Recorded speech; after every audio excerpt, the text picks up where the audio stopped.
E aí, pessoal do quinto ano, nossa aula de história de hoje, gente, são dois conteúdos. Que conteúdos são esses? O movimento nativista é o primeiro dele, tá? Tá na página 52. Vou esperar vocês abrirem o livro de história de vocês na página 52. Vamos lá.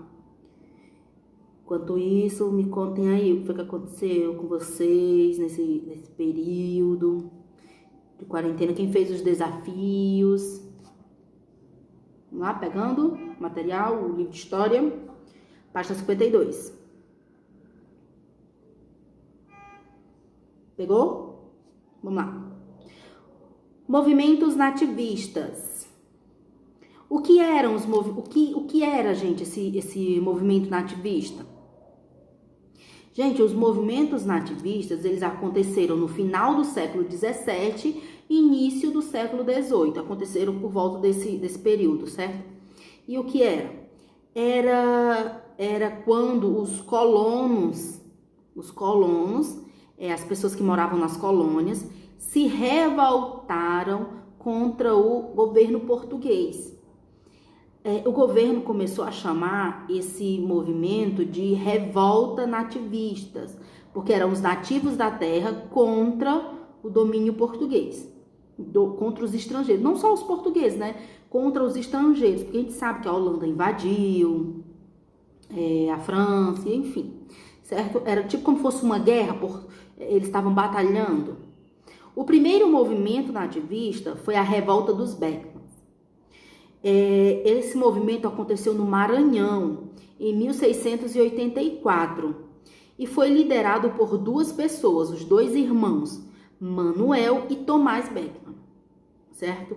Eles que foram tipo assim, os chefes dessa revolta, desse movimento. Qual foi a causa desse movimento? O desentendimento dos colonos com a Companhia de Comércio do Maranhão, pois esta comprava os produtos da região, como o açúcar, o algodão, por um preço muito baixo. Tipo, os colonos produziam açúcar, o algodão, só que a Companhia de Comércio do Maranhão compravam esses produtos, só que eles não queriam pagar o preço justo, eles queriam pagar bem mais em conta, então eles começaram a ficar chateados com isso e houve a revolta, né? Tipo, querem comprar nosso produto e não querem pagar o preço que é para ser, entendeu? Esse foi um dos movimentos, teve outros. Teve também as consequências desse movimento. Qual foi a consequência desse movimento? Qual foi? Os revoltosos invadiram o colégio dos jesuítas e agrediram os padres, quebrando tudo. Eles invadiram a população, né? Invadiu o colégio dos jesuítas, bateu nos padres, quebraram tudo dentro da escola. E a mesma coisa fizeram com a Companhia de Comércio. Prenderam o governador e assim foi.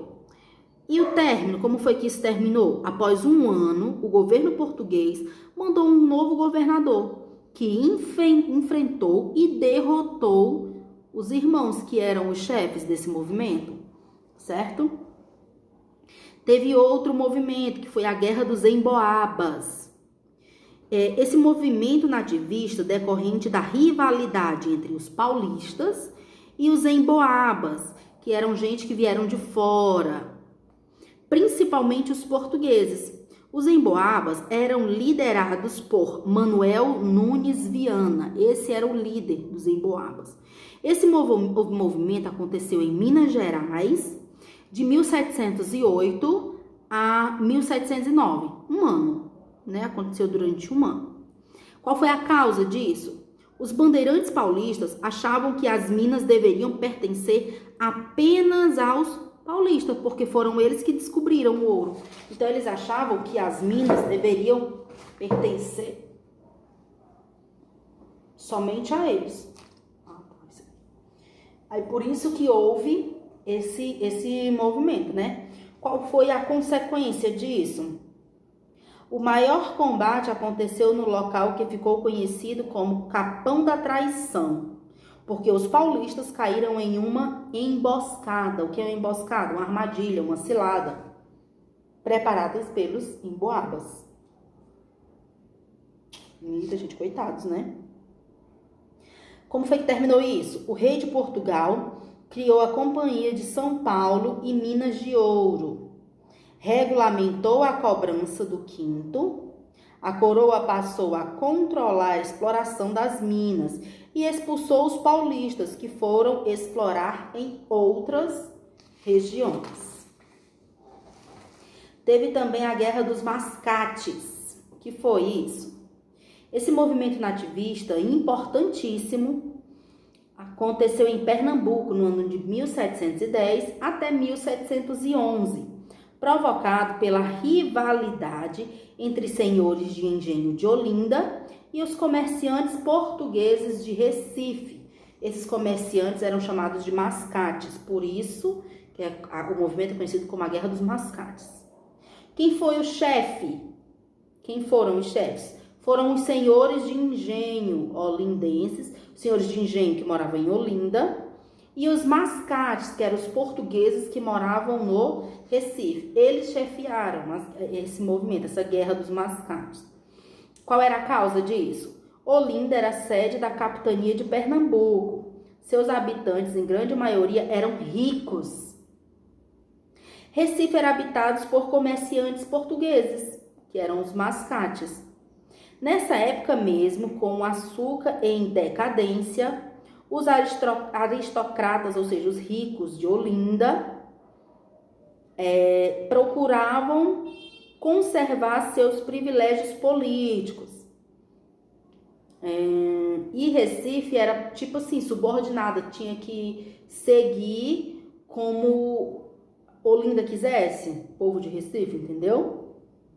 Como foi que isso terminou, gente? Portugal nomeou um novo governador para Pernambuco, que ordenou a prisão dos principais líderes do movimento e as lutas se dissolveram. Também teve a revolta de Felipe dos Santos, movimento nativista ocorrido na cidade de Vila Rica, em Minas Gerais. Esse movimento aconteceu em 1720 e foi liderado por Felipe dos Santos, por isso que o nome é conhecido como Revolta de Felipe dos Santos. Qual foi a causa desse movimento, dessa revolta? O governo português, com o objetivo de tirar o maior proveito da exploração de ouro nas minas, estabeleceu que a quinta parte, ou seja, 20% de todo o ouro extraído pertenceria ao rei de Portugal. Esse imposto ficou conhecido como o quinto. O que era o quinto? Foi um imposto em cima de tudo que os mineiros conseguiam nas minas, escavavam as minas, o ouro que eles conseguiam nas minas, eles teriam que pagar 20% à coroa portuguesa, certo? E sendo que os portugueses não faziam nada, como é que eles queriam ganhar 20%? E esse 20%, isso que eles pagavam, ficou conhecido como o quinto, era chamado de o quinto, tá bom? Esse foi um dos motivos da revolta de Felipe dos Santos. E teve uma bastante conhecida, gente, vocês ainda vão ouvir falar muito disso, que foi a Inconfidência Mineira. A Inconfidência Mineira, hoje em dia, gente, a gente tem até um feriado por causa de um dos chefes desse movimento. Quem foi o chefe desse movimento? Foi Joaquim José da Silva Xavier, chamado de Tiradentes. Por isso que tem o feriado de Tiradentes, não é isso? Qual foi a causa? No final do século XVIII, a quantidade de ouro extraído das minas era cada vez menor e o governo português continuava cobrando altos impostos, provocando grande revolta do povo, que não podia pagá-los. Ou seja, o ouro começou a ficar escasso, começou a acabar o ouro da região, mas Portugal não queria nem saber, a coroa portuguesa. Queria porque queria, cada vez mais cobrando os impostos, às vezes aumentavam o valor dos impostos, e as pessoas ficavam, tipo, era a mesma coisa, vamos supor, tem uma mercearia, deixa eu ver aqui, o Miguel tem uma mercearia, certo? Aí o Miguel cobra num picolé na mercearia dele, R$10. Aí, sendo que picolé começou a ficar escasso.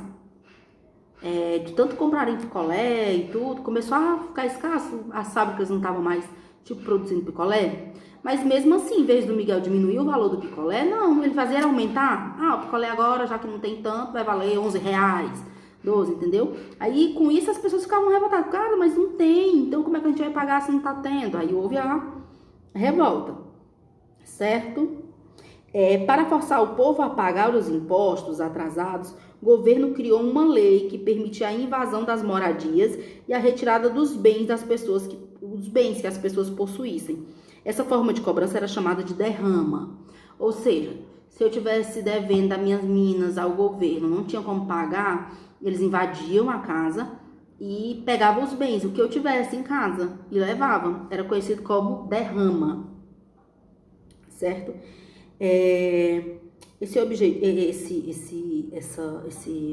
movimento em Confidência Mineira foi liderado por Joaquim José da Silva Xavier, o Tiradentes. Sem contar, gente, que depois de tudo isso, ele foi um dos mais conhecidos, porque ele lutou mesmo pelos direitos, que ele acabou sendo levado à morte, ele foi sentenciado à morte, a morte de forca, ele foi enforcado, coitado. Vocês estão vendo aqui, ó, que tem uma curiosidade. Aqui na página 54, tem uma curiosidadezinha, né? Gente, esse foi o conteúdo de Inconfidência Mineira. Aí vocês vão saltar as páginas e vão lá para a página 58, que é a vinda da família real para o Brasil. No início do século XIX, Napoleão Bonaparte, imperador da França, queria conquistar todos os países da Europa, porém não conseguiu vencer a Inglaterra. Então, como represália, Napoleão declarou fechar todos os portos da Europa ao comércio inglês. Esse acontecimento ficou conhecido como bloqueio continental. Napoleão Gaiato queria dominar tudo, certo? Queria dominar tudo. Aí, como ele não conseguiu, os ingleses não permitiram, então eles fizeram assim. Mas tá bom, ninguém compra e ninguém vende nada dos ingleses. Fechou os portos, não entrava nem saía nada para os ingleses, entendeu? Aí isso ficou conhecido como bloqueio continental. E nessa época, Portugal era governado por Dom João e tinha uma longa relação comercial com os ingleses. Portugal tinha uma relação comercial, comprava e vendia produtos ingleses, certo? Então, Napoleão determinou a invasão de Portugal. E sem poder oferecer resistência à invasão francesa, Dom João resolveu fugir para o Brasil, trazendo toda a corte. Ou seja, como o rei de Portugal na época não apoiou essa decisão de Napoleão, eles iam invadir Portugal. Só que Portugal não tinha armamento, não tinha condições de combater de frente com a tropa de Napoleão. Aí foi o que ele fez? Juntou a família dele todinha e trouxe para o Brasil, certo? Que ficou conhecido como a vinda da família real para o Brasil. Aí trouxe todo mundo para o Brasil, certo? A transferência da corte portuguesa para o Brasil, no caso para o Rio de Janeiro, gerou várias mudanças e inovações na cidade do Rio de Janeiro. Quais foram? Tiveram várias criações. A criação da imprensa régia, do Banco do Brasil, do Arquivo Militar, do Jardim Botânico, da fábrica de pólvora. Teve também a instalação do Museu de Dom João VI, a Biblioteca Real, a Academia Militar de Belas Artes, a Escola Médica e do Arsenal da Marinha. Tudo isso aconteceu com a vinda da família real para cá, certo? Temos aqui na página 59, tem também uma curiosidadezinha, estão vendo?